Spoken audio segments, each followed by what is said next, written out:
State your name, please, and your affiliation. Arthur Marshak, formerly director of Grenford Laboratory. Be seated. As he took the witness chair, Arthur Marshak gave the impression of a handsomely distinguished, hugely successful man of the world. His hair had turned silver in his 30s, the silver fox, they called him, behind his back. Poised, self-assured, he worked hard to keep himself in shape. He wore a lightweight suit of deep blue with a carefully knotted maroon tie.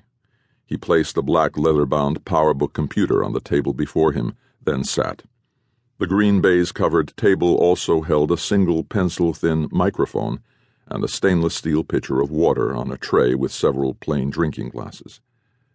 Facing him from the bottom tier of desks where congressional committee members usually sat were three unsmiling elderly men, the judges, sitting in the green leather padded chairs. The chief judge, in the center, was president of the National Academy of Sciences, Milton Graves. Bald, bespectacled, round-faced, he looked like a harmless old man, yet he was a wily veteran of Washington political infighting. On Graves's left sat a tanned professor of biochemistry from Caltech. On his right, a sad-eyed professor of jurisprudence from Yale. The examiner sat at the end of the row, next to the impromptu gallery that had been set up for the jury. The chief judge peered at Arthur from over the rims of his bifocals. "Dr. Marshak," he said, as if he had not known Arthur for more than 10 years, "I want to point out that although this is not a court of law, you are bound to reply fully and truthfully to all the questions asked of you under penalty of contempt of Congress." Arthur nodded. "I understand." Beneath his calm exterior, Arthur felt slightly troubled. Should I call him Your Honor, or Dr. Graves?